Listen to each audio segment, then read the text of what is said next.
यतो जगत स्थान निरोध संभवा तद्धि स्वयं वेद भवंस्तथापि वै प्रादेश मात्रम भवत प्रदर्शितम। भगवान वादरायण से देवर्षि नारद कह रहे हैं, ही मन निश्चय ही इदम विश्वम, प्रत्यक्ष दिखाई देने वाला यह जो संसार है वह भगवान एवं भगवान के ही सदृश है। यह जगत भगवान के ही सदृश है और इतरह भगवान, यह जगत भगवान से इतर माने पृथक भी है, अर्थात इस जगत से भगवान पृथक भी है। सदृश कैसे है? भले हाँ, सदृश कैसे है? हाँ, तो देखिए इसका ये है कि जैसे कारण, इनकी दृष्टि से मैं कह रहा हूँ, मैं अपनी दृष्टिकोण से नहीं, कारण ही कार्य में आता है। दूध ही दही के रूप में परिणत होता है, मिट्टी ही घड़े के रूप में, सोना ही कुंडल के रूप में। तो कारण से कार्य जो है वो पृथक नहीं होता, अपृथक होता है।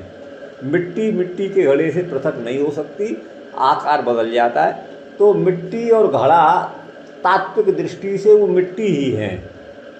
तो वैसे ही भगवान के द्वारा बनाया गया जगत ये भगवान जैसा ही है। भगवान एव कह दिया, भगवान नहीं है, भगवान एव ये इन्होंने कहा है। दूसरा कह रहे हैं कि इस तरह यह जगत भगवान से भिन्न भी है और भगवान से भिन्न है।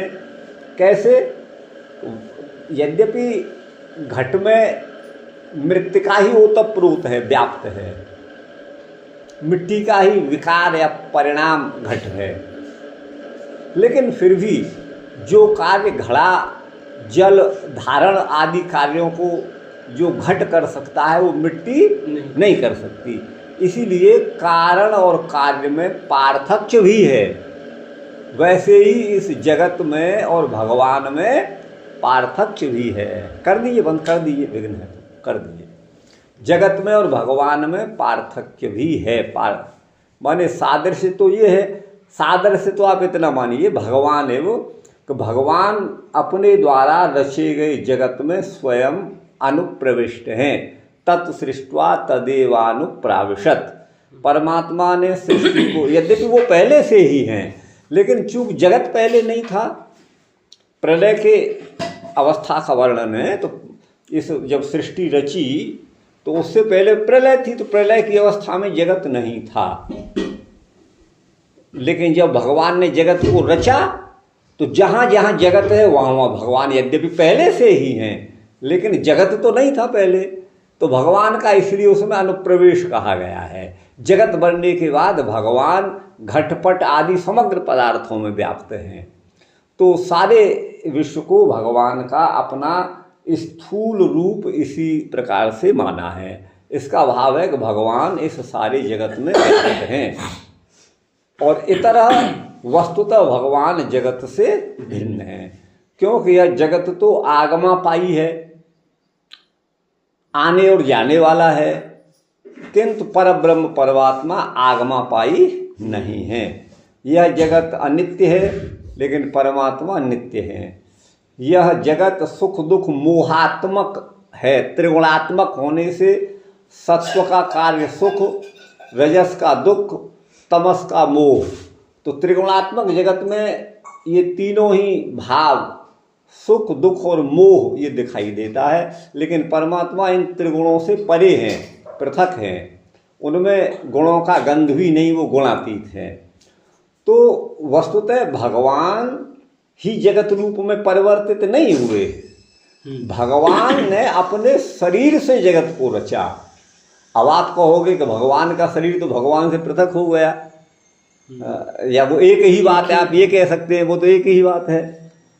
तो देखिए मनुस्मृति का एक श्लोक है, शोभिध्याय, सृष्टि का प्रकरण है, शोभिध्याय शरीरात् स्वात् शिशिक्षुर विविधा प्रया अप एव ससर्यादौ तासु वीयम अवासृजत। तो इसका अर्थ ये, मनुस्मृति का यह अर्थ है, सो अविध्याय, महाप्रलय की अवस्था जब समाप्त होने वाली है तो परमात्मा ने अपने ज्ञान से, जो अखंड परमात्मा का ज्ञान है, उससे अविध्याय चिंतन करके, मनन करके, शरीरात स्वात, अपने शरीर से, जब भगवान ने अपने शरीर से संसार को बनाया तो भगवान ही तो जगत के रूप में आ गए, ये आप कह सकते हैं। लेकिन अब आप समझिए कि भगवान का शरीर क्या है, इसको आप समझिएगा। भगवान का जो शरीर है वो मूल जो प्रकृति है त्रिगुणात्मिका, और यावन मात्र असंख्य जीव, ये दोनों ही तत्व, एक चित्त दूसरा अचित्त, जीव चेतन है जो असंख्य है, संख्या की दृष्टि से अनंत है। प्रकृति त्रिगुणात्मिका है और यह अचेतन है। तो यह चेतन और अचेतन जिसको हम कह सकते हैं, माने एक तो चेतन माने जहाँ जो सुन सकता है, जान सकता है, कुछ सुख दुख का अनुभव कर सकता है, वो तो चेतन है। लेकिन जो ये सब, इन सबसे परे है, वो जो है केवल जड़ है, प्रकृति है। तो ये दोनों ही तत्व, चित्त और चित्त, ये दोनों ही परमात्मा के शरीर हैं। क्यों है शरीर? कि परमात्मा इनके अंतर्गत है। जैसे हमारे शरीर के अंतर्गत हमारा आत्मा विद्यमान है, वैसे ही प्रकृति और जीव इनके अंतर्गत ही परमात्मा है। यस्यांतस्थानि भूतानि, सारे भूत उसी के अंतर्गत हैं और सभी भूतों में वह विद्यमान है। तो यद्यपि वो केवल प्रकृति के और जीव के अंदर ही है, केवल इतना ही नहीं, वो बाहर भी है, मध्य में भी है। कोई ऐसी जगह नहीं जहाँ वो नहीं, वो सब जगह है। तो भगवान ने अपने शरीर से सोविध्याय शरीरात स्वात, उस परमात्मा ने चिंतन करके अपने शरीर से, अर्थात प्रकृति रूप शरीर से, शिश्रिक्षुर विविधा प्रजा, विविध प्रजाओं की सृष्टि की। तो उस प्रकृति से बने हुए शरीरों में जो जीवात्मा महाप्रलय की अवस्था में, सुसुप्त अवस्था में पड़े हुए थे, उनके पूर्वकृत कर्मों के फलस्वरूप जैसा जिसका पुण्य है, जैसा जिसका पाप है, तत्तद अनुसार परमात्मा ने प्रकृति से बने हुए विभिन्न पशु पक्षी देव तिर्यक मनुष्य आदि योनियों में उन कर्मों के अनुसार उन जीवात्माओं को डाला। तो भगवान ने अपने शरीर से जगत को रचा। सोविध्याय शरीरात, अर्थात प्रकृति रूप उपादान कारण से परमात्मा ने इस संसार को रचा और इस संसार में जीव को संयुक्त कर दिया उसके कर्मफल भोगने के लिए। यही इसका तात्पर्य है। और वास्तव में इसी आशय को, जैसा कि मनु महाराज कह रहे हैं, हम जैसे हमारा चेतन जीवात्मा हमारे इस पार्थिव शरीर से सर्वथा भिन्न है, इसमें किसी को, माने बौद्धों को और नास्तिकों को छोड़कर अन्य किसी को संभवतः संदेह नहीं है। लेकिन वो जो परमात्मा है वो तो सब जगह व्याप्त है, तो प्रकृति में भी है। तो उसने अपने प्रकृति रूप शरीर से इस संसार को बनाया। सोविध्याय शरीरात स्वात, अपने शरीर से। तो शरीरात में जो पंचमी विभक्ति है वो हेतु अर्थ में है, हेतु कारण को कहते हैं। अब यहाँ जो आप कह रहे हैं शरीर प्रकृति रूप शरीर से, तो ये तो नहीं ना कह रहा है कि प्रकृति रूप शरीर से। कौन? वो श्लोक नहीं कह रहा है ना। तो बोले परमात्मा का शरीर और है क्या है। अच्छा, हाँ। तो अब यहाँ आप देखिए, शरीरात, अपने शरीर से, आप शब्दों को ध्यान दीजिए। सो सह माने उस परमात्मा ने, अविध्याय माने चिंतन करके। तो सह ये प्रथमांत है जो परमात्मा के लिए है, सह अविध्याय। और शरीरात स्वात ये पंचम्यंत है। इसलिए जो परमात्मा और परमात्मा का शरीर वो उससे पृथक है। यदि एक ही होते तो समान विभक्ति में इनका निर्देश होता, एक ही विभक्ति में ये होते, या तो पंचम्यंत में होते या प्रथमांत में ही होते। लेकिन सोविध्याय में सहपद परमात्मा का वाचक प्रथमांत है और शरीरात स्वात ये पंचम्यंत है। इसलिए परमात्मा का शरीर परमात्मा से पृथक है और अपने पूरे उस शरीर में। तो इसलिए अपने शरीर से का मतलब प्रकृति रूप शरीर से इस जगत को बनाया। जो भी दृश्य है वह प्राकृत है। और इस बात को इस बात को आप देखिएगा, निम्बार्काचार्य भी मानते हैं, शंकराचार्य भी मानते हैं, अन्य वैष्णवाचार्य भी सब मानते हैं। अब निम्बार्काचार्य को आप देखिएगा, अप्राकृतम प्राकृत रूप कंच काल स्वरूपम तदचेतनम मतम। अचेतन की व्याख्या कर रहे हैं। एक तो परमात्मा चेतन है, जीव भी चेतन है, लेकिन एक इन दोनों के अतिरिक्त जो तीसरा तत्व है जो अज है, अविनाशी है, लेकिन रूपांतरित होने वाला जो तीसरा जड़ तत्व है वो प्रकृति है, वह प्रकृति है। तो प्रकृति रूपी अपने शरीर से, प्रकृति रूप देह से आए शरीर आत्मात शिश्रिक्षु, ये भी प्रथमांत है। सह माने वह परमात्मा, शिश्रिक्षु है, सृष्टि माने सृष्टि करने का इच्छुक है।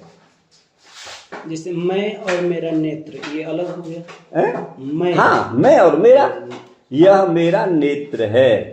तो मेरा में जो षष्ठी विभक्ति है मम, मम इदम नेत्रम, वो संबंध में है, और संबंध हमेशा दुष्ट होता है, मैं आपको कह चुका हूँ। तो परमात्मा ने इसीलिए, अच्छा निम्बार्काचार्य मानते हैं कि ये जगत प्रकृति से बना हुआ है, लेकिन नहीं भी मानते हैं, और सभी आचार्यों ने वही रास्ता अपनाया है। तो उन्होंने भगवान के प्रकृति रूप शरीर को भगवान ही समझकर अगर ऐसा कह रहे हैं तब तो चलो कोई बात नहीं है, लेकिन वो प्रकृति रूप शरीर को भगवान ही स्वयं मान रहे हैं तो फिर हम उससे सहमत नहीं हैं। तो इसलिए वह स्वयं जगत के रूप में आ गया है ना, ऐसा भी कहीं कहीं आता है, वो स्वयं जगत के रूप में, ऐसा भागवत जी में कई जगह मिलेगा। लेकिन उसका तात्पर्य यही है, जैसे देवदत्त तुम कहाँ हो, तो भीड़ में से हाथ उठा के देवदत्त कहता है कि मैं ये रहा, भीड़ में बोल रहा है, वो हाथ को ही देवदत्त मान के कह रहा है, यद्यपि वो नहीं, यद्यपि है तो इस देह की संज्ञा है, और वो उस चेतन जीवात्मा के कारण है, अन्यथा तो वो सब निश्चेष्ट ही रहता। तो ये इस, अब यहाँ देवदत्त कहने से हाथ उठ जाता है, यद्यपि ये देवदत्त नहीं है, यद्यपि ये देवदत्त नहीं है। देवदत्त नाम किसका है? जो चेतन जीवात्मा है वह तो रूप और नाम से अलग है, विभिन्न नाम देवदत्त यज्ञदत्त आदि से परे केवल जीव ही संज्ञा उसकी है, केवल आत्मा ही संज्ञा उसकी है, उसकी तो यही है।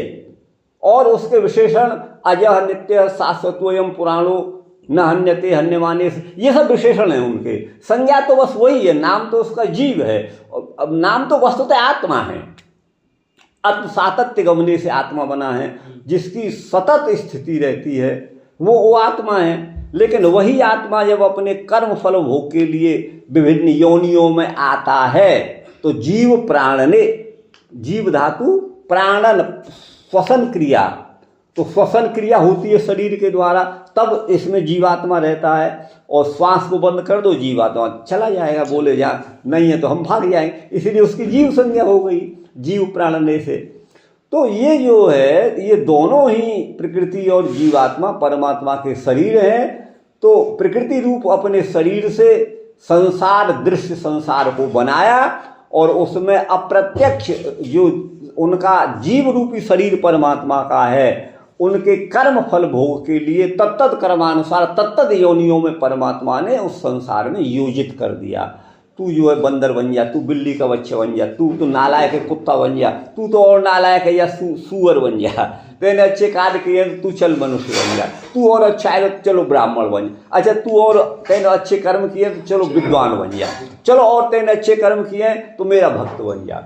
तो इस तरह से भगवान उन कर्मों अपने है भगवान का शरीर, लेकिन यहाँ शरीर और भगवान ये दो पृथक चीजें हैं। इसलिए वो, अच्छा निम्बार्काचार्य भी क्या कहते हैं, ये तो कोई कह सकता है ना।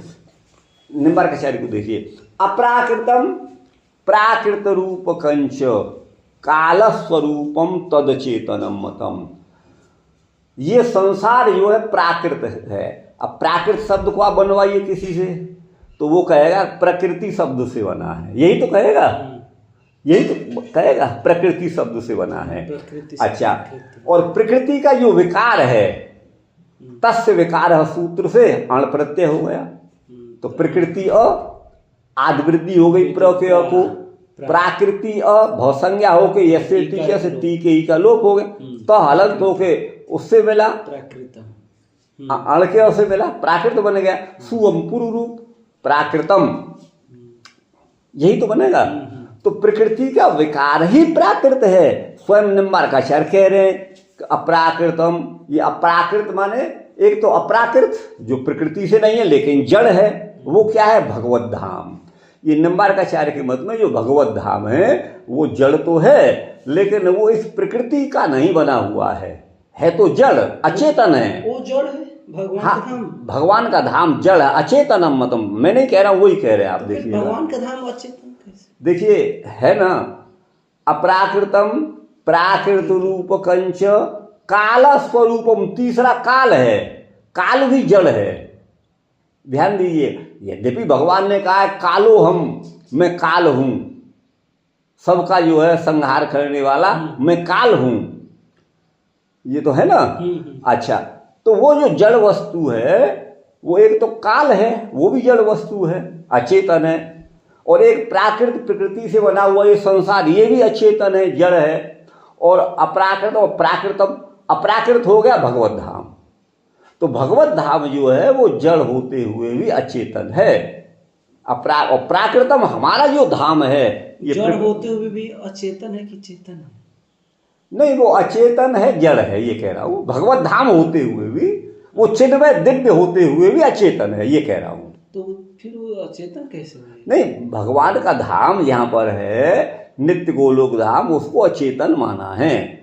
हाँ, मैं निम्बारक भाष्य के अनुसार आपसे बोल रहा हूँ, आप समझिएगा। भगवत जो धाम है वो जो है, धाम शब्द नपुंसक लिंग है, इसीलिए अप्राकृतम आया है नपुंसक लिंग में। और प्राकृतम प्रकृति से बना हुआ ये संसार, और काल स्वरूपम तद अचेतनम मतम, ये अचेतन है तीनों तत्व। ठीक है ना। अप्राकृतम भगवत धाम आदि, हमारा धाम माने आश्रय ये जगत, ये प्राकृत है। भगवत धाम अप्राकृत है। और तीसरा काल स्वरूप, काल भी है, ये जो है अचेतन तत्व है। काल स्वरूपम तदचेतनम मतम। तो बोले इसको क्या कहेंगे? माया प्रधानादि पद प्रवाच्यम, जो अचेतन तत्व है उसको माया भी कहते हैं, प्रधान भी कहते हैं, और आदि पद से अव्यक्त भी कहते हैं। और जो है वो जो है अव्यक्त भी कहते हैं, माया भी कहते हैं, प्रकृति भी कहते हैं। अनेक, बौधानकम भी इसका नाम है, बौधानकम। तो ये आदि कह दिया, माया प्रधान आदि पद प्रवाच्यम। और बोले इसके भेद भी हैं, शुक्लादि भेदाश्च। सत्व गुण का रूप शुक्ल बताया है, रजस का रक्त बताया है, तमस का कृष्ण बताया है। तो शुक्लादि भेदाश्च समेत तत्र, ये रजस तमस आदि भेद भी, सत्व आदि जो भेद भी हैं, समेत भी माने सारे भेद उस माया के ही हैं, मायिक ही हैं, है ना। शुक्लादि भेद समेत तत्र। लेकिन भगवान कैसे हैं? को स्वभावतोपास्त। तो ये यहाँ तक प्रश्न हुआ। तो भगवान ने जो संसार को बनाया वो अपने प्रकृति रूप देह से, उनका यह देह इसलिए वैसा नहीं जैसा हमारा है। क्यों? हमारा देह में अगर कोई हमें गोली मार दे तो हम मर जाएंगे, तो हमारा जीवात्मा ऐसे छोड़ करके चला जाएगा। परमात्मा ऐसा नहीं है, परमात्मा ऐसा नहीं है।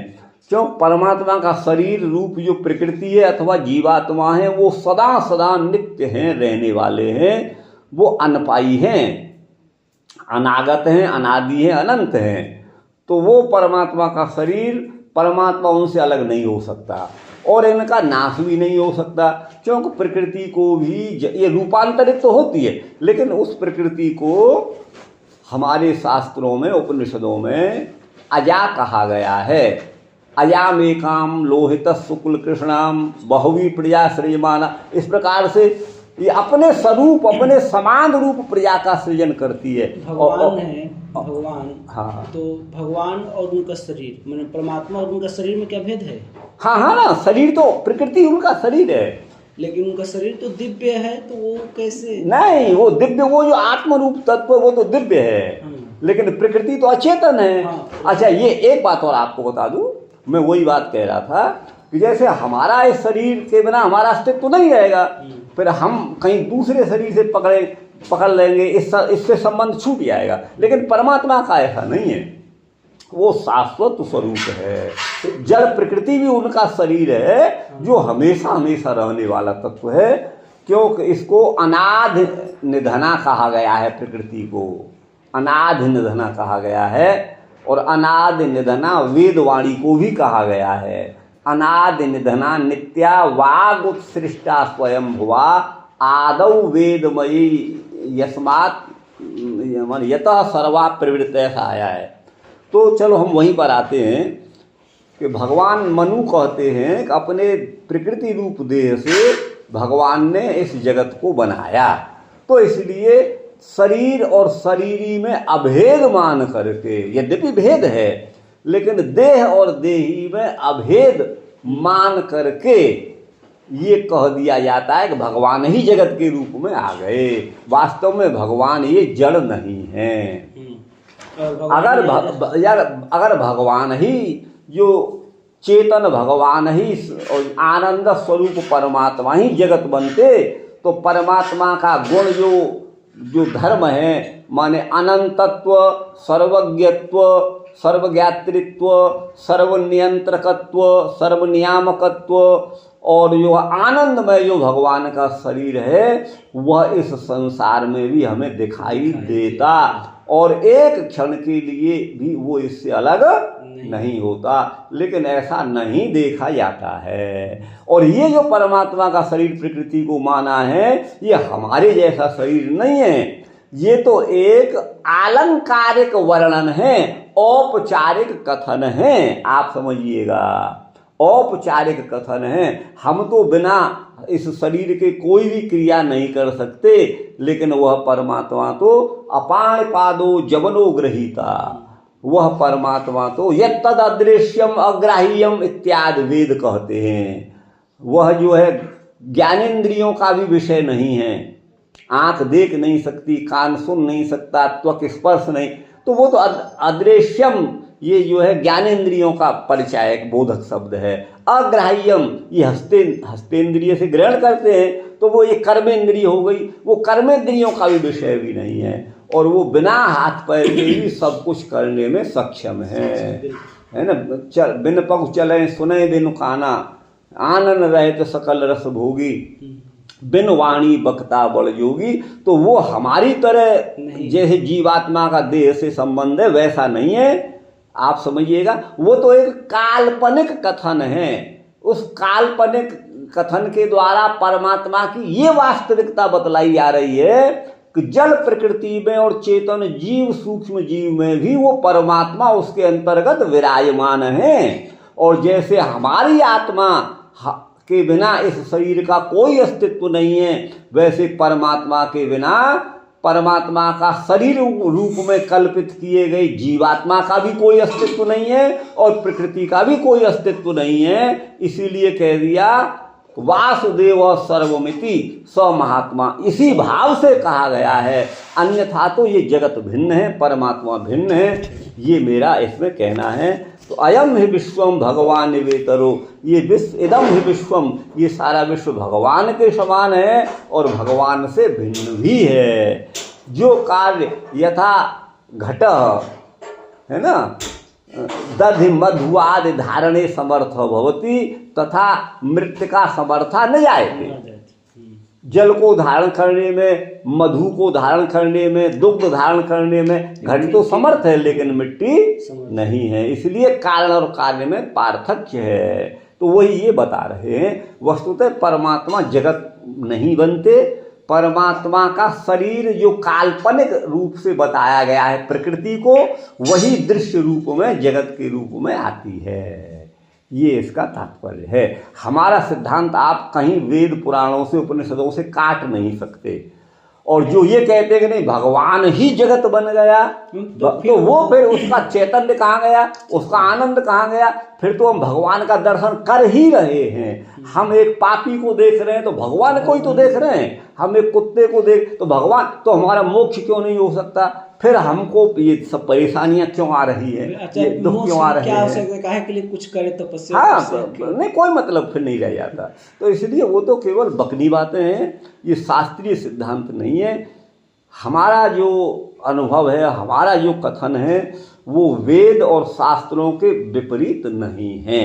और ये बहुत बड़ा, मैं तो क्या कहूँगा कि एक तरफ तो सिद्धानाम कपिलो मुनि कहकर भगवान श्री कृष्ण ने कपिल जी को बड़े आदर के साथ स्मरण किया है, जो भगवान से भी पहले, श्री कृष्ण अवतार से भी पहले जो आए हैं। तो उन्होंने कहा सिद्धानाम कपिलो मुनि, कपिल की एक बात को मानने के लिए कोई भी व्याख्या, कोई भी जो है भाष्यकार तैयार नहीं है, चाहे वो द्वैतवादी हैं, चाहे अद्वैतवादी हैं, चाहे विशिष्टाद्वैत, कोई भी हैं, वो एक बात को मानने को तैयार नहीं है। और ऐसा बड़ा खदेड़ा है, उनकी ऐसी छीछा लेदर कर दी है तो वो किसी काम के नहीं छोड़े, और योग दर्शनकार उसको भी नहीं छोड़ा। तो मैं तो ये मानूंगा कि कहीं न कहीं अगर सांख्य दर्शन वेद विरुद्ध है, यदि योग दर्शन वेद विरुद्ध है, तब तो उसको नास्तिक दर्शन होना कहना चाहिए। फिर नास्तिक दर्शन की श्रेणी में आज कहने की कोई भी हिम्मत क्यों नहीं जुटा सका? जो आचार्य कहते हैं कि ये सब फालतू की बातें हैं, तो जैसे बौद्धों को एक बौद्ध दर्शन को मिनट एक में कह दिया, जैन दर्शन को एक चुटकी सेकंड में कह दिया, चार्वाक दर्शन को एक सेकंड में कह दिया, ये तो नास्तिक दर्शन है, ये वेद का प्रामाण्य मानते ही नहीं। तो फिर ऐसा अगर वो वेद विपरीत है सांख्य दर्शन, तो फिर उसको नास्तिक की श्रेणी में क्यों नहीं डाला गया? ये हमारा पहला प्रश्न है, आपको बता दें क्यों नहीं डाला गया। जैसे बौद्ध को और उनको जो है उसकी श्रेणी में डाला गया, तो इसको भी हुआ, लेकिन नहीं डाला गया। तो इसका मतलब वो वेद विरुद्ध नहीं है, वेद विरुद्ध नहीं है, तो फिर उसको तुम क्यों नहीं मानते? और नहीं मानते हैं तो क्यों न जो सांख्य दर्शन को प्रामाणिक नहीं मानते, जो योग दर्शन को प्रामाणिक नहीं मानते, जो वेदानुकूल है, उनको अर्धनास्तिकता का दोष उन पर क्यों नहीं थोपा जाए, उनको अर्धनास्तिक क्यों नहीं कह दिया जाए? ये हमारा अपना प्रश्न है, आपको बताएं। तो चलिए, अब इस पर बहुत कहना है, पर इदम है विश्वम भगवान वेतरो, तो बस इतने ही पर इतना सब हो गया। अब आगे थोड़ा बढ़ना है, तो चलिए। तो यतो जगत स्थान निरोध संभवा, यतो माने जिस परमात्मा से जगत का स्थान माने स्थिति भी उसके ऊपर है, भगवान सूर्य में प्रकाश नहीं दे तो हमारी चक्षुओं को प्रकाश नहीं बनेगा। हम कितनी भी अच्छी आँख वाले, कितने सुंदर कान वाले, हमारी कोई इंद्रिय उसके देवता के अभाव में काम नहीं करेगी, हमारा शरीर काम नहीं करेगा। तो निश्चित ही परमात्मा ही इस जगत का संरक्षण करने वाले हैं, स्थान माने स्थिति को बनाए रखने वाले हैं, और इसका निरोध माने संहारक भी वही है जगत का, और इसका संभव माने उत्पादक, संभव माने उत्पत्ति, इसके उत्पन्न करने वाले भी वही परमात्मा हैं। अर्थात या कुछ ऐसा नहीं कहा गया वो कौन से कारण हैं, परमात्मा इस जगत के वस्तुतः निमित्त ही कारण है, वो उपादान कारण नहीं है। तो तद्धि स्वयं वेद ही माने निश्चय ही, तत् माने उस रहस्य को तुम स्वयं बादरायण जी वेद माने जानते हो, भगवान वेद, आप बादरायण जी आप स्वयं इस रहस्य को जानते हो। तथापि तो भी प्रादेश मात्रम, वही माने निश्चय ही, मैंने तो प्रादेश मात्र माने एक नमूना मात्र, एक संकेत मात्र, एक जो है आपको इशारा मात्र रूप से ये प्रदर्शितम, ये सब कहा है, ये इसका अर्थ हुआ शास्त्री। अब देखिए यहाँ पे कहते हैं तदेवं भगवल लीलाम प्राधान्येन वर्णे, श्रीधराचार्य जी इस प्रकार भगवल लीला का प्रधान रूप से वर्णन करो, ऐसा यहाँ कहा गया। तत्र को भगवान काश्च तस्य लीला, भगवान कौन है, कैसे हैं और उनकी लीलाएं कौन कौन सी हैं, इस अपेक्षा में कह रहे हैं बोले ये विश्व ही भगवान की लीला है। इदम ही विश्वम, ये सारा विश्व भगवान एव, भगवान एव यहाँ पर कह दिया है, यहाँ एव है, भगवान एव है, यहाँ भगवान एव कह दिया है। यू और एव में भेद है। एव माने तरह, यू मतलब एव माने तरह, समान। अच्छा हाँ। जैसे राम एव श्याम, अच्छा। राम के समान श्याम, एव माने समान। हाँ, एव मतलब एव माने ही। अच्छा अब यहाँ पर माने यह जगत भगवान ही है। अच्छा, अच्छा। ये अर्थ हो गया। तो ये इन्होंने एव को एव कर दिया। ये टांग घसीट के इस तरह से अर्थ को बदल करके अद्वैतवाद की सिद्धि करते हैं। एव की जगह पर एव कर दिया। आप स्वयं देख लीजिए। तो इदम भगवान एव स तू अस्मात् विश्वस्मात् इतरः। अच्छा, भगवान ही है और जगत, लेकिन तू माने किंतु, स माने वह भगवान, विश्वस्मात् माने इस विश्व से इतर भी है। इतर माने भिन्न भी है। तो विश्वस्मात् क्यों? विश्वस्मात् विश्व जो है सर्वाधिगण में है ना। ठीक ठीक हाँ हाँ हैं तो सर्व विश्व उभय ये है ना। हाँ जी जी। हाँ, विश्वस्मात् ये कह दिया है। तो ईश्वरात् माने सारा ये जो प्रपंच है भगवान से इतर है, ये मतलब है। अच्छा, ईश्वरात् प्रपंचो न पृथक, यह ईश्वर से प्रपंच पृथक नहीं है। क्यों नहीं है? कि जहाँ जहाँ प्रपंच है वहाँ वहाँ परमात्मा है, अन्यथा तो वो असर्वव्यापक हो जाएगा। प्रपंच मतलब माया। प्रपंच माने जगत। अच्छा जो पची विस्तारे, हाँ जी। प्रपूर्वक पची विस्तारे धातु से ये जो संसार, जो विस्तृत संसार दिख रहा है, ये जो है ईश्वराद प्रपंचो न पृथक, पृथक क्यों नहीं है? कि जहाँ जहाँ हम हैं वहाँ वहाँ आकाश है, इसलिए हम आकाश से पृथक है ही नहीं है। तो ये जो विश्व जो है ईश्वर से पृथक है ही नहीं है। लेकिन ईश्वरस्तु प्रपंचात् पृथक, ईश्वर इस प्रपंच से पृथक है। क्यों? ये प्रपंच में पढ़ करके जीव सुख दुख का अनुभव कर रहा है, लेकिन परमात्मा नहीं कर रहा है। ये इनका तात्पर्य है। तत्र हेतु यतो भगवतो हेतुर जगतः स्थित्यादयो भवन्ति, जिन भगवान के कारण ही जगत की स्थिति, प्रलय और माने स्थिति होती है। स्थिति, संभव और प्रलय ये सब होते हैं। अनेनैव लीलापि दर्शिता, यही भगवान की लीला है। जगत को बनाना आदि ये भगवान की लीला है, वो यही यहाँ पर दर्शाया गया है। यदवा, अब दूसरा अर्थ कर रहे हैं, इस अर्थ से इनको संतोष नहीं है तो दूसरा अर्थ करते हैं। यदवा इदम विश्वम भगवान, यह जगत भगवान ही है। इतर एव यह, और जो दूसरे के समान लगता है, जो जीव ब्रह्म से पृथक लगता है, इतर एव जो भिन्न के सदृश लगने वाला, यह माने जो जीव है, सजीवोपि भगवान, वह जीव भी भगवान है। अद्वैतवादी है ना। अच्छा, चेतना चेतन प्रपंच, चेतन और अचेतन जो भी प्रपंच माने विस्तार जगत का है, वो तद व्यतिरेकेण नास्ति, भगवान से पृथक नहीं है। क्योंकि जहाँ यहाँ सब हैं, हम प्रकृति भी है, जीव भी है, भगवान सब जगह व्याप्त है। स एव एकः तत्वम, वह स एव एकः तत्वम, वही एकमात्र तत्व है। ये अर्थ है, ये ही शब्द के द्वारा है। सर्वम खल्विदम ब्रह्म, इसमें ये प्रमाण दे रहे हैं, यह सब ब्रह्म ही है। सर्वम खलु इदम ब्रह्म, ये प्रमाण सूचित कर रहे हैं। अब यहाँ इदम सर्वम खलु इदम ब्रह्म, देखिए ब्रह्म पद जो है वो अनेकार्थक है। महाभारत में एक जगह, यद्यपि ब्रह्म पद महाभारत में परमात्मा के बारे में भी है, प्रकृति के बारे में भी है, लेकिन इसके साथ साथ ब्रह्म पद महाभारत में बात अर्थ में भी है। बात, क्या बात है भाई? अच्छा। हाँ, तेरी बात तो यार कहू बीते ही ना है, ए छोरा बात मत बनावे। तो ब्रह्म माने बात, आप समझ गए ना।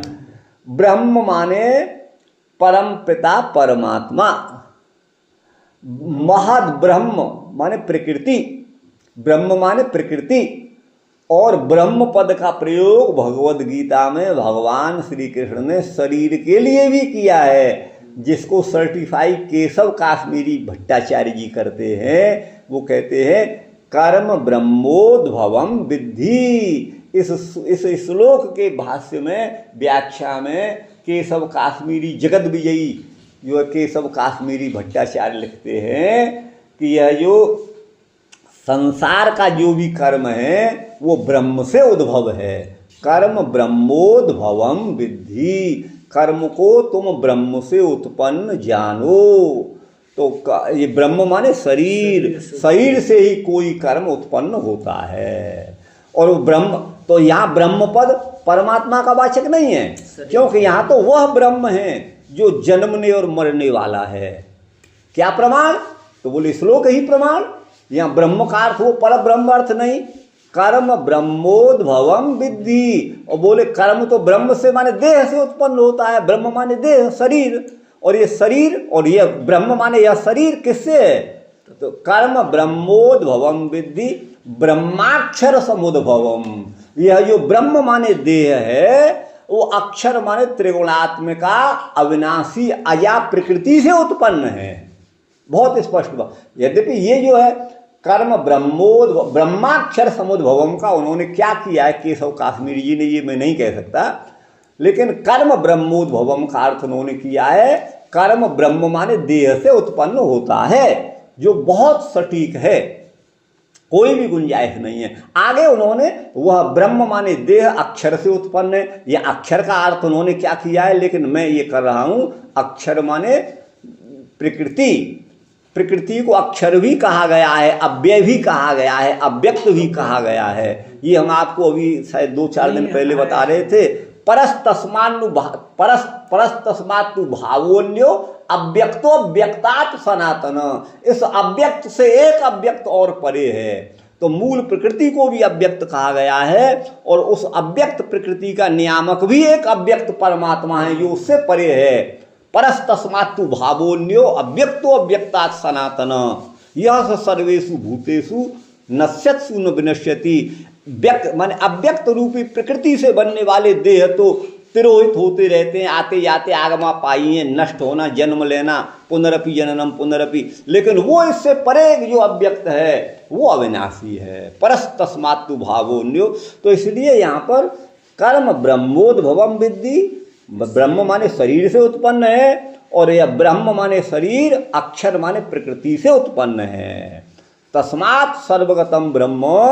तो इसलिए जो सर्वगत ब्रह्म है, अब इसी श्लोक में देखिएगा, तो सर्वगत ब्रह्म जो कहा गया वो पर ब्रह्म परमात्मा के बारे में कहा गया है। तस्मात् सर्वगतम ब्रह्म नित्यम यज्ञ प्रतिष्ठितम।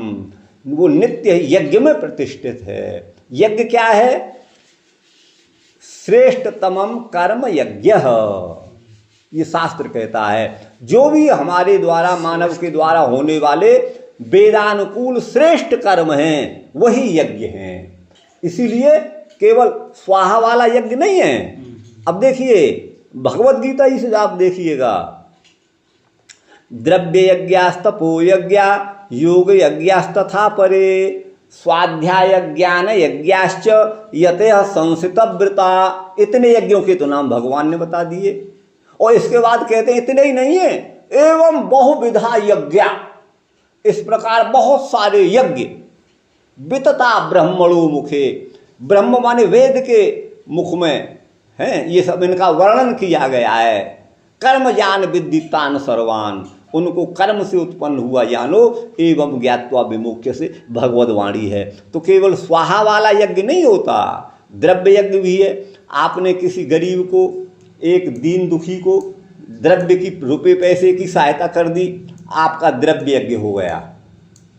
आपने अपने शरीर से ब्रह्मचर्य का पालन किया, आपने गुरुजनों की सेवा शुश्रूषा की, ये आपका देह का यज्ञ हो गया, शरीर का यज्ञ हो गया। आप समझिएगा, आपने वाणी से पवित्र वचन बोला, ये आपकी वाणी का तप हो गया। आप ध्यान दीजिए, ये तप जो है शरीर का तप, मन का तप, वाणी का तप, हर इंद्रिय का अलग अलग तप है। तो यदि हम किसी जो है स्त्री को गलत दृष्टि से देखते हैं तो ये हमारा अतप है, तप का विरोधी है। आप समझिएगा। तो हमारी इंद्रिय के द्वारा, हमारे माने किसी भी इंद्रिय के द्वारा, हमारे देह मात्र के द्वारा जो जो श्रेष्ठ कर्म होते हैं वो यज्ञ है। इसलिए श्रेष्ठतम कर्म का नाम ही यज्ञ है। और ये यज्ञ अनेक रूपों में है, इसलिए एवं बहुविधा यज्ञ, भगवान ने इस प्रकार ऐसा कहा। तो हाँ, तो सर्वम खलु इदम ब्रह्म का मतलब है, खलु माने निश्चय ही, इदम सर्वम यह सारा जो जगत है वो ब्रह्म का आवास है। ये जगत ब्रह्म नहीं है, ब्रह्म इसमें है। तो यहाँ पर यह मंचा क्रोशंती हम आपको शायद बता चुके हैं। तो मंच जड़ है, वो क्रोशन क्रिया उसमें असंभव है, चिल्लाने की क्रिया जड़ में असंभव है। लेकिन वहाँ लक्षणावृत्ति के द्वारा मंच पद की लक्षणा से मंचस्थ पुरुष में चली जाती है। तो मंचा का मतलब है मंचस्थ पुरुषाः क्रोशन्ति। तो ऐसे ही इदम सर्वम खलु इदम, अंगुली से निर्दिश्यमान यह जो जगत है वह सब ब्रह्म है का मतलब है सारे जगत में ब्रह्म है। इसका यही अर्थ है। इसका यहाँ लक्षणा वृत्ति से कार्य चलेगा, यहाँ पर जो अभिधा लक्षणी वृत्ति से काम नहीं चलेगा। क्यों कि अभिधा सब जगह अपना कार्य सम्यक अर्थ का बोध नहीं करा सकती। जहाँ अभिधा अपने एक निश्चित अर्थ को कहकर शांत हो जाती है, पुनरपि एक अन्य अर्थ की यहाँ पर जिज्ञासा बनी रहती है, उस अर्थ को बताने वाली लक्षणा होती है। और वो कहाँ होगी? जहाँ मुख्यार्थ में बाधा हो। मुख्यार्थ बाधे तदयोगे रूढ़िथो तब प्रयोजनात्। मुख्यार्थ में बाधा होनी चाहिए। वैयाकरणों के अनुसार तात्पर्य की असिद्धि होने पर यह सारा जगत ब्रह्म है, तात्पर्य सिद्ध हो नहीं रहा। क्यों कि ये तो रो रहा है, वो हंस रहा है, वो कांप रहा है, वो डर रहा है, ये तो ब्रह्म हो नहीं सकता। तो यहाँ पर इदम सर्वम खलु इदम ब्रह्म, मुख्यार्थ का बाध हो रहा है, तात्पर्य की सिद्धि हो नहीं रही है, तात्पर्य की असिद्धि हो रही है। इसलिए तद योगे, तो इस विश्व का योग किससे है? ब्रह्म से। निकटता संबंध ब्रह्म सब में व्याप्त है। तो उसमें लक्षणा के द्वारा इस जगत की लक्षणा जगत का सृजन करने वाले, जगत में व्याप्त होने वाले ब्रह्म में चली जाएगी। तो सर्वम खलु इदम ब्रह्म, समग्र यावन मात्र पदार्थों में ब्रह्म है, यही इसका अर्थ है। इसका अर्थ ये कदापि नहीं हो सकता। तो सब कुछ ब्रह्म है। और ब्रह्म पद भैया देखो, इसका अथवा दूसरा अर्थ ये होगा, अभी मैंने श्लोक बताया मम यो निर्महद ब्रह्म, ये 14वें अध्याय भगवद गीता में संभवतः है। तो मेरी योनि महद ब्रह्म माने प्रकृति अर्थ है। सभी प्राय करके सभी आचार्यों ने महद ब्रह्म का अर्थ प्रकृति किया है।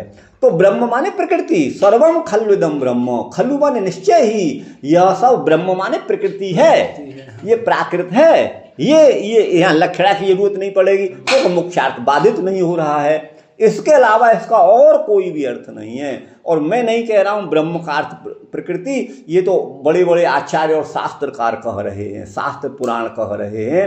तो सर्वम खलु इदम ब्रह्म, यह सब निश्चय ही ब्रह्म माने प्रकृति है, अर्थात प्रकृति ही इस रूप में आई हुई है। तो सर्वम खलु इदम ब्रह्म, यही इसका अर्थ है, और दूसरा अर्थ हो नहीं सकता।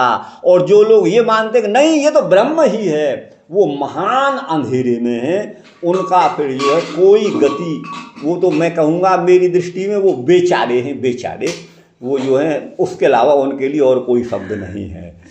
अच्छा, तो सर्वम खलु इदम ब्रह्म इत्यादि प्रमाणम सूचितम तद् स्वयं भवान वेद, और उसको आप स्वयं जानते हो।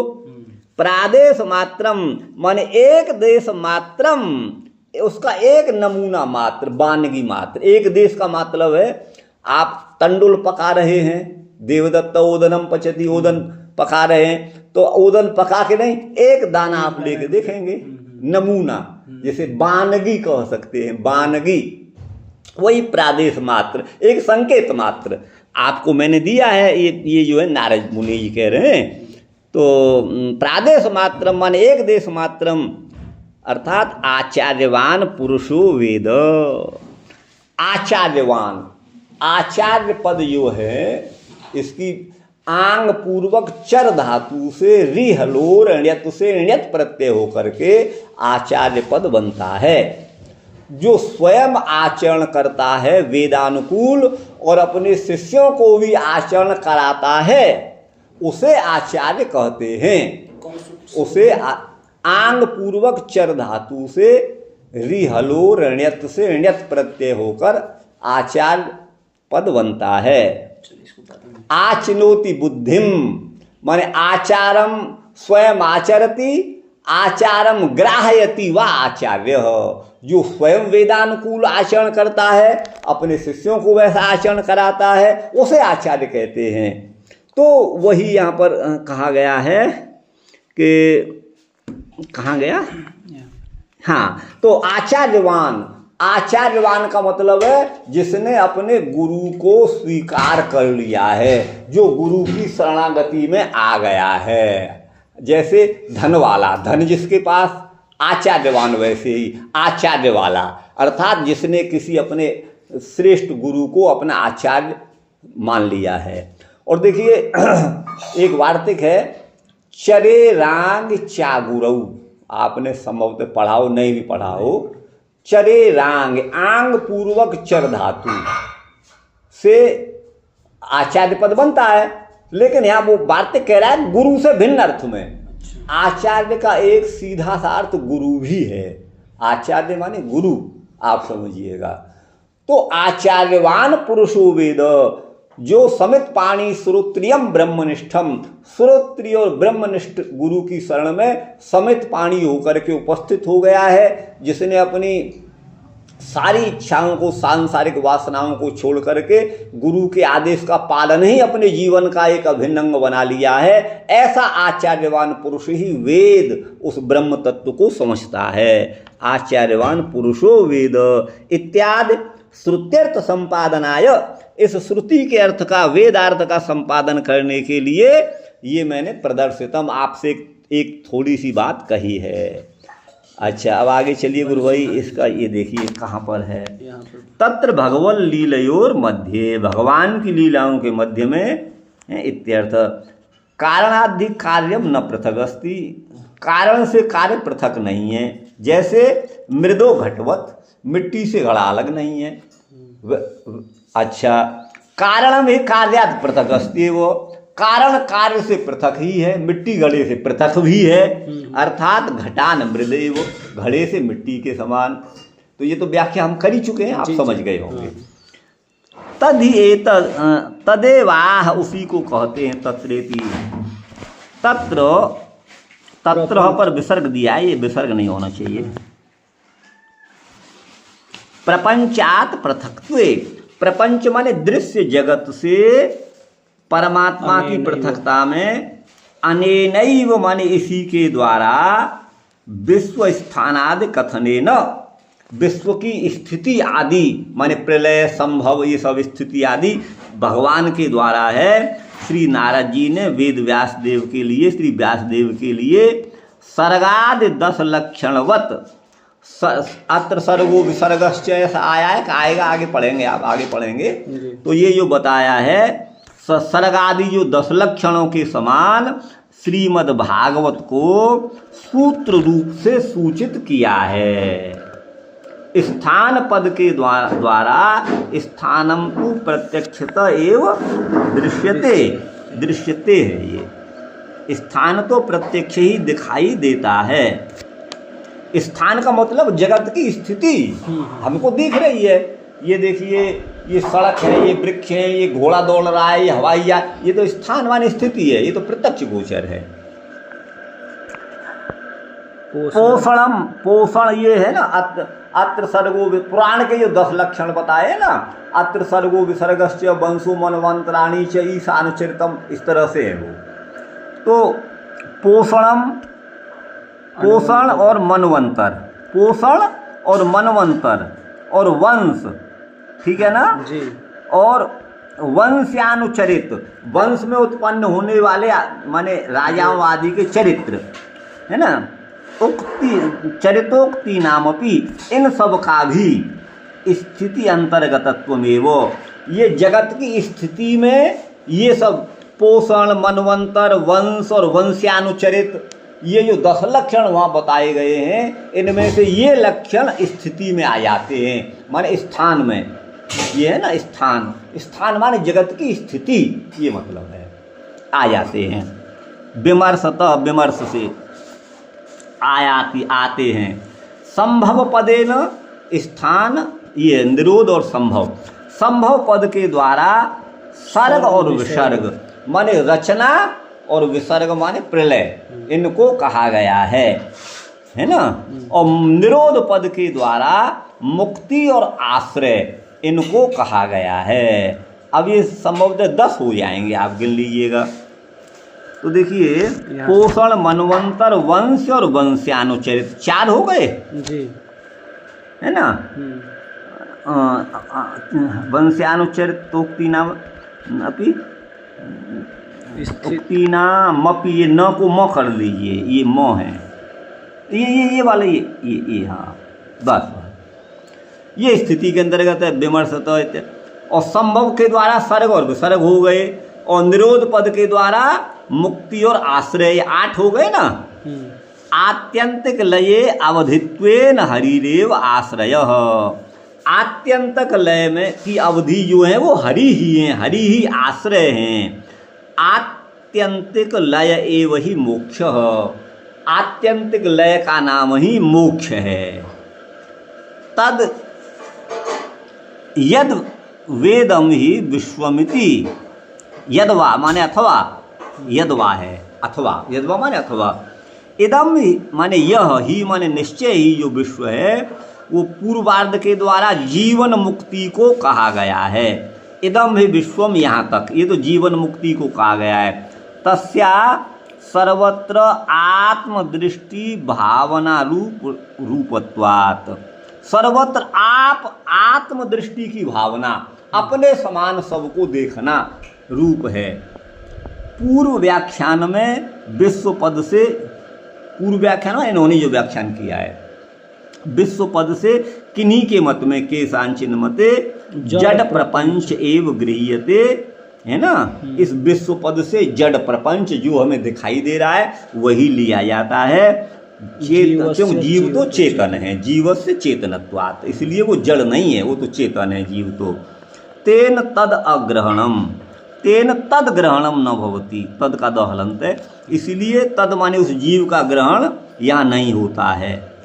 इति अस्वारस्यात्, ये अस्वारस्य के कारण कहते हैं। यदवा माने अथवा, अस्वारस्य माने ये तालमेल नहीं बैठ रहा है, हाँ, समरसता नहीं बैठ रही है, क्योंकि जीव तो चेतन है और दिखाई देने वाला जड़, इदम ही विश्वम, ये जड़ है, जीव चेतन है, तो दोनों में भेद हो गया, तालमेल नहीं है, वही है।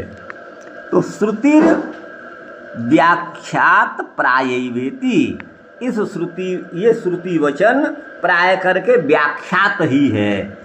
इसमें विश्वनाथ का मत है, एवं भक्ति उपदेश्य, इस प्रकार भक्ति का उपदेश करके भजनीय स्वरस्य, भजन करने योग्य जो ईश्वर हैं उनका एतावदेव ज्ञानम, माने यही ज्ञान है।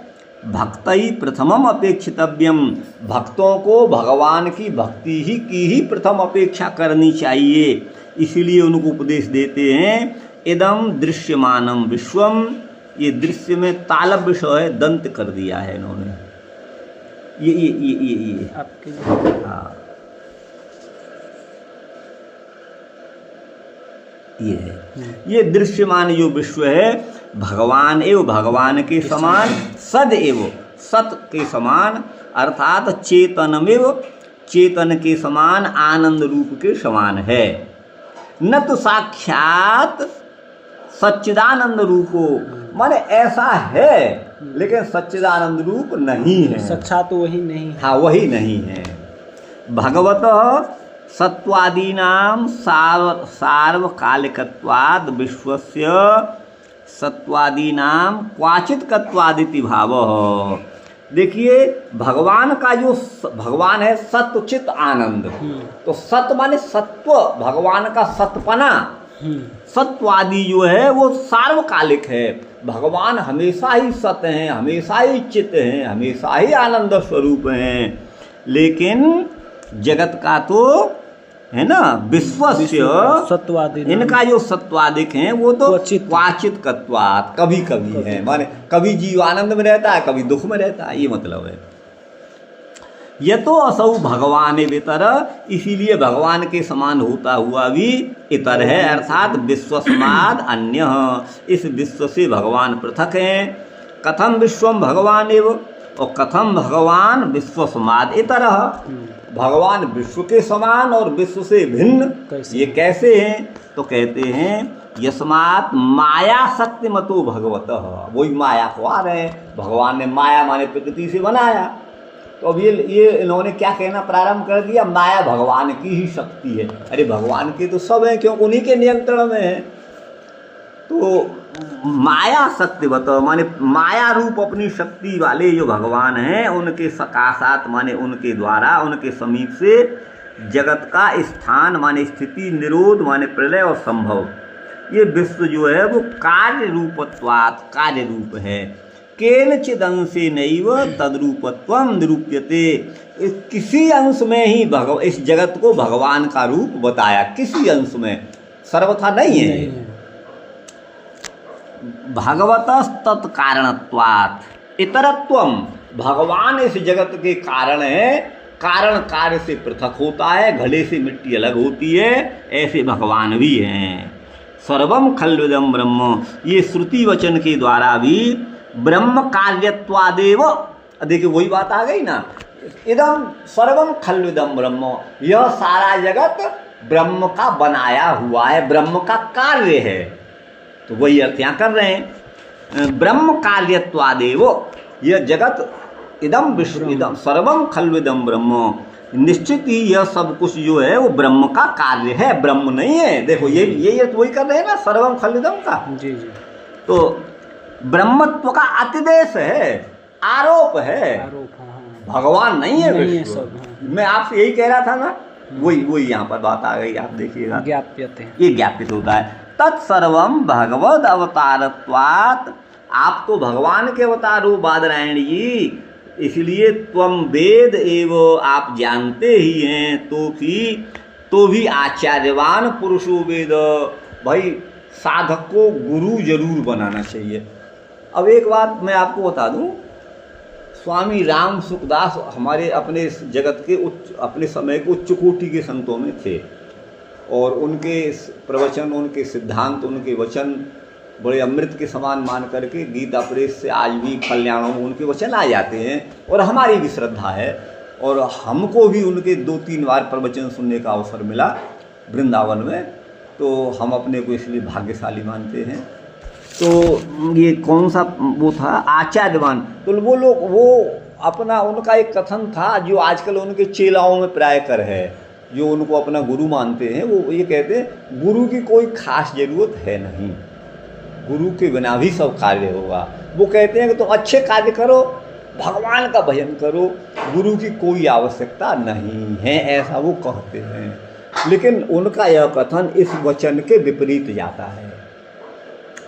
ये है आचार्यवान पुरुषो वेद, जिसने अपने आचार्य को स्वीकार किया है, अर्थात जिसने अपने गुरु को, इसका शाब्दिक अर्थ थोड़ा समझाइए। आचार्यवान, ध्यान दीजिए, आपके पास धन है तो आप क्या हैं, धनवान। आपके पास आचार्य माने गुरु, तो आप आचार्यवान माने गुरु वाले हैं। गुरु वाला ही पुरुष जानता है रहस्य को। अब आप समझ गए, वान मत प्रत्यय है, म को वो हो गया है।